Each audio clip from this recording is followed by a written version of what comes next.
Here are today's top stories and why they matter. Security forces in Cameroon have shut down the city of Douala. Anti-riot vehicles have been deployed and opposition leader Maurice Kamto has been placed under house arrest to prevent him from addressing supporters at his party's headquarters. All major routes, including those from the airport, have been blocked by police and gendarmes. Despite the heavy security presence, thousands of Kamto's supporters gathered yesterday and are expected again today. Why is this significant? The government's sweeping crackdown signals deepening political repression. Kamto has long been a vocal challenger of President Paul Biya's decades-long rule. The events in Douala raise serious concerns about the right to assembly and freedom of expression in Cameroon. Moki Kinzeka for DW in Yaoundé, Cameroon, has the latest. Tensions remain high in Cameroon's economic capital, Douala, where opposition leader Maurice Kamto is under effective house arrest in Bonapriso after returning from Paris over the weekend. Kamto says he must meet thousands of supporters eager to hear from him following what he called a groundbreaking rally in Paris over the weekend. But the governor of the littoral region, Samuel Dieudonné Evahadzibua, has ruled out any such meeting. Security forces have been deployed across Douala to prevent any of such a meeting from taking place. At least 4 officials from Kamto's CRM party have been arrested, with the party confirming the arrest to DW this morning.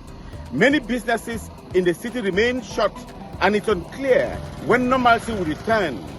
Kamto, who claims he won the 2018 presidential election, has declared he'll run again in October 2025. His camp says authorities are cracking down because his popularity keeps rising. So what next? Analysts say the situation could escalate if authorities continue to suppress opposition voices. Civil society groups are calling for restraint and dialogue to avoid wider unrest. Now we move to Kenya, where the death of popular Twitter influencer Albert Ojwang while in police custody on Sunday has triggered a wave of outrage. Ojwang was arrested in Homa Bay on Saturday, allegedly over publishing false information online, and died after being transferred to Nairobi's Central Police Station on Sunday. Authorities say he died by suicide after hitting his head against a wall in isolation, but many remain skeptical. Several police officers connected to his death have been interdicted and an independent investigation is underway. This is according to the Inspector General of Police. Why does this story matter? Ojwang's death is the latest in a growing trend targeting digital voices in Kenya. Just last week, another activist, Rose Njeri, was detained under murky circumstances. Rights groups warn of an emerging pattern of state repression against critical online figures. For international news, the US President Donald Trump has authorized the deployment of 2,000 National Guard troops to Los Angeles amid growing immigration protests despite strong opposition from California Governor Gavin Newsom. Critics say the move is politically motivated and further strains ties between the federal government and progressive state leaders. Clashes have erupted near key locations including downtown highways and the city's detention center, with troops using tear gas and rubber bullets to disperse demonstrators.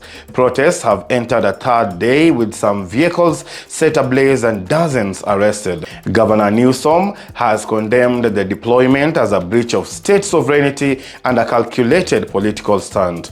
And that wraps up today's stories. For more sharp analysis and the latest developments from across the continent and beyond, don't forget to subscribe, like, and share your thoughts in the comments. You are watching DW Africa here on YouTube, and I'm Andrew Wasike.